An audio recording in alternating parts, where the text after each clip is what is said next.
Hello and welcome to How to Deal with Grief and Trauma. My name is Nathalie Himmelrich.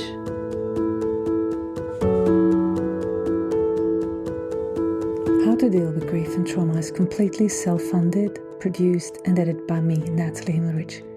Consider making a small donation to support the podcast. Go to bit.ly/support, capital G, capital T, and podcast. I repeat, bit.ly/supportgt podcast. Thank you so much. And for more information, please visit Nathalie's website, join the podcast Instagram page, and subscribe to the newsletter to receive updates on future episodes. Welcome to How to Deal with Grief and Trauma. I'm your host, Nathalie Himmelrich. Today, we're dedicating our time to a deeply important topic, pregnancy and infant loss awareness. October is the month that is dedicated to this awareness. And if you're listening, it might be because you've lived through the heartbreak of losing a baby. And if so, I want you to know you are seen, you are remembered, and you are not alone. And if you're here as someone who wants to understand more, as a partner, friend, or professional, or simply a compassionate human being, I hope today gives you insight, empathy, and tools to better support those walking this road.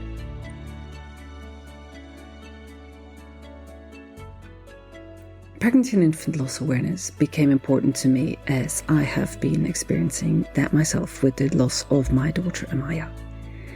I'll come to that a little bit later, but first of all, let's have a look at the history. In 1988, US President Ronald Reagan proclaimed October as the Pregnancy and Infant Loss Awareness Month. And his words were so simple but powerful because he said, when a child loses a parent, they are called an orphan. When a spouse loses their partner, they are called a widow or widower. When a parent loses a child, there isn't a word to describe them. And so, that absence of language reflects how hidden this loss has been throughout history. Miscarriage was often whispered about, if it was mentioned at all, and even still today it is. Infant death were sometimes kept out of conversation, as though silence could erase the pain. And families were often expected to move on quickly and not to burden others with their grief. But as we all know, silence doesn't heal. Silence isolates.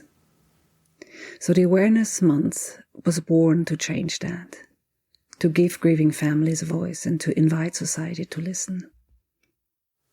And today one of the most visible rituals is the Wave of Light, which happens on October 15 at 7 p.m. local time.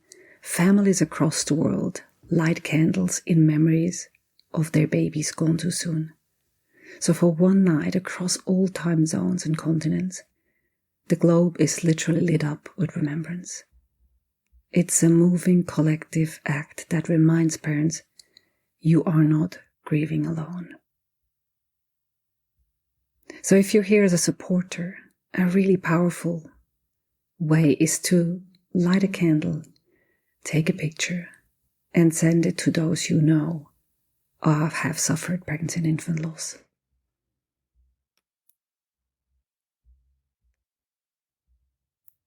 So let's have a look at the scope of pregnancy and infant loss, because awareness also means facing the scope of the issue. So miscarriage, which is the loss of a pregnancy before 20 weeks, is incredibly common. So roughly 1 in 4 pregnancy ends in miscarriage. And if you've grown up hearing that you shouldn't tell people before week 12 that you're pregnant, it is because a lot of miscarriages happen before week 12. Stillbirth is when a baby dies after 20 weeks of pregnancy. So that occurs in about 1 in every 160 pregnancies in the US alone. So that's about 21,000 babies each year. And the neonatal death is the death of a newborn within the first 28 days, which is what happened to Amaya, which affects families worldwide, with millions of babies dying each year, often due to prematurity, complications, or illness. So behind each of these statistics is a family with empty arms and a broken heart. And yet, despite how widespread it is, pregnancy and infant loss often remains invisible. Parents grieve quietly, unsure if others will understand. So why is awareness important? Because without awareness, parents feel like they must carry this grief alone, in silence. They often hear phrases like, at least you can try again, or it just wasn't meant to be, or you're so young, you can have another. Though often well-intentioned, those words minimize the loss and deepen the isolation. But awareness shifts the culture. It validates that the loss of a baby is not a small grief or less real. It is profound. Because parents, they don't just grieve the baby. They grieve birthdays that will never come. First steps they'll never see. Graduations they'll never attend. They grieve futures imagined and love that had no time to fully unfold. So when society acknowledges this, we allow parents to grieve openly and without shame. So awareness also gives permission for rituals, memorials, and conversations that honor these babies and their parents. So if you are a bereaved parent listening right now, I want to remind you your loss matters, your baby matters, and your grief is valid. After the loss of Maya, in my case, I was struggling, as we all do. I had a young baby, as they were twins, so I was needing to get up and feed and under May, but I also had the grief of Maya. So I know where you're coming from. And one of the things that might help you is the first book that I've written called Grieving Parents, Surviving Loss as a Couple, which is written in the second year after my loss. So it carries a lot of that feeling, that initial grief. I will link it in the show notes. So let's take a moment now to feel the human side of this. Imagine a parent who excitedly prepared a nursery, painted walls, folded baby clothes, assembled a crib, only to come home with empty arms. Or the couple who never dared to share the news of pregnancy early, only to miscarry quietly at home, their grief hidden because no one knew. Or the mother whose body still produces milk after her baby has died, a physical reminder of the life she nurtured and lost. Pregnancy and infant loss is unique because it's often grief without memories. So when a spouse or parent dies, you have years of stories to hold on to. When a baby dies, however, there may only be a few moments or none at all. The absence can make parents feel like their grief is invisible to others. But even if memories are few, the love is immense.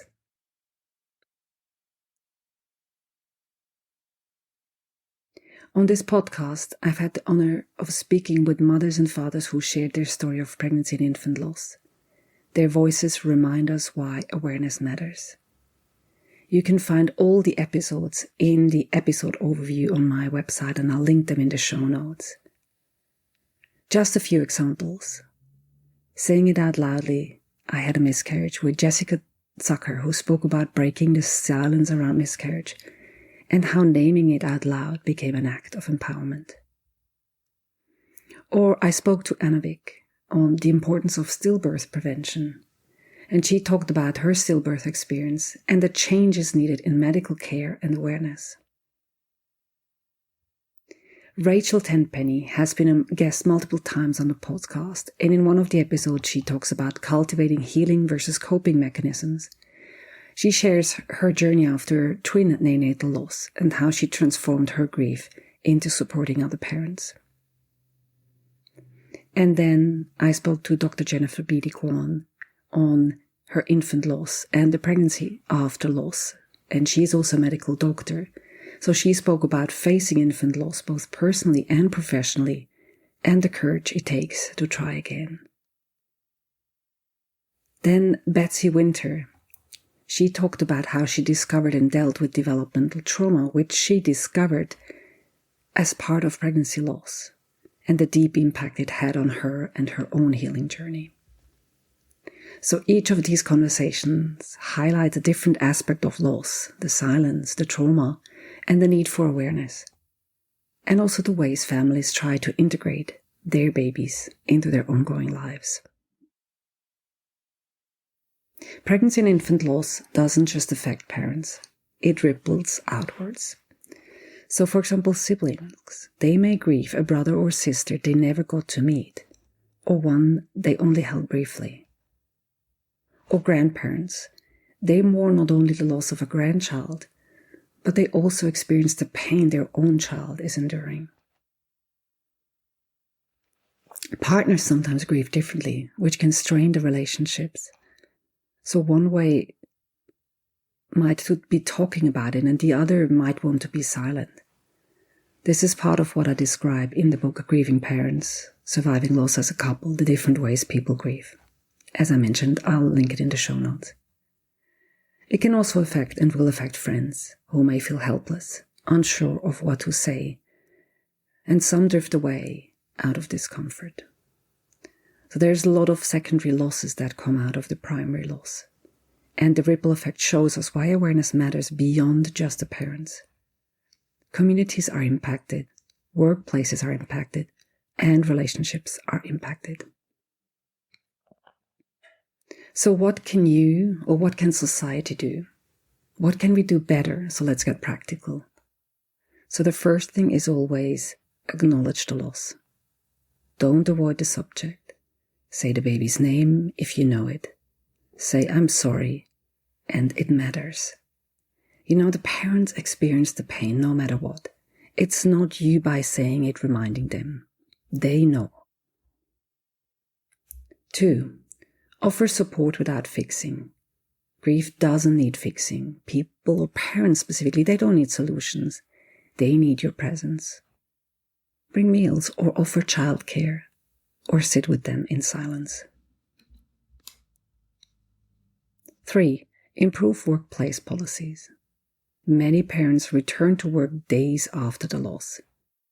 Bereavement leave should cover pregnancy and infant loss, and employers should provide flexibility for recovery, both physical and emotional. 4. Create space of remembrance. Hospitals can provide memory boxes or photos or footprints.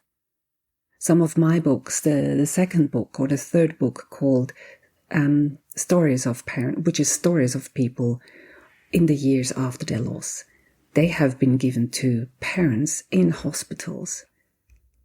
So communities can support gardens, for example, also monuments or walk of remembrance.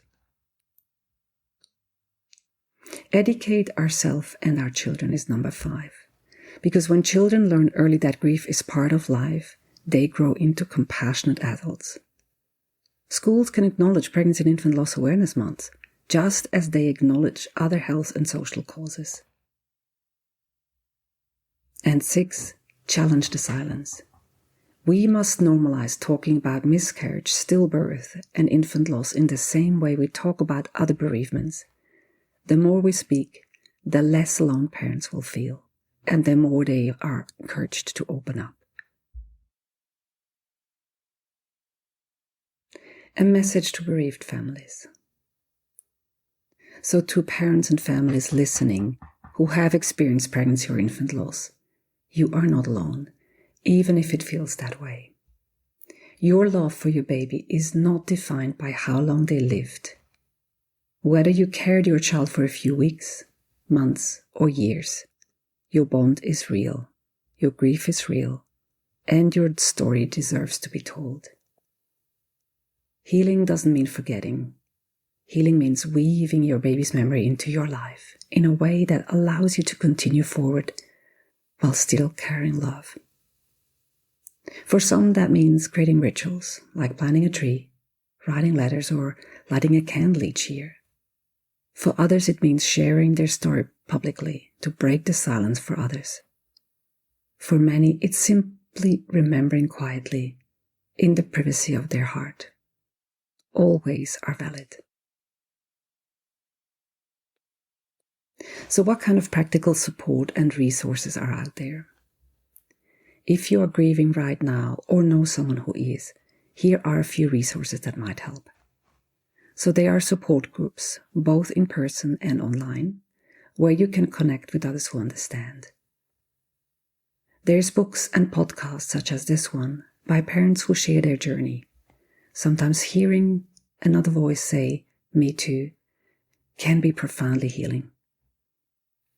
Then there's therapists and counselors trained in grief and trauma who can help you process your emotions without judgment. I highly recommend you find someone who is grief literate and trauma informed. If you don't know, ask them the question in your first session or before even starting. And then there are rituals like the wave of light, memory boxes, or private ceremonies. There's a page on my website with many resources for grievers. I will link that in the show note as well. And for supporters who are listening, don't underestimate the power of showing up. Call, send a card, mark the baby's birthday on your calendar and reach out each year. These small gestures can mean the world. And there's also a page on my website for you, which I will link to in the show notes. So as I close today, I invite you into a moment of silence. Whether you are remembering your own baby, a friend's baby, or simply holding compassion for families across the world, let's take a deep breath together.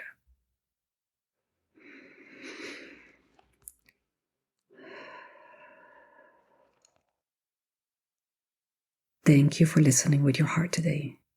By engaging in pregnancy and infant loss awareness, by holding space for grief that is often unseen, we are breaking the silence together. If today's episode has touched you, I invite you to listen to some of the other past episodes I mentioned, where mothers and fathers bravely share their stories. Their voices remind us that grief may be isolating, but it is never something we have to walk through alone.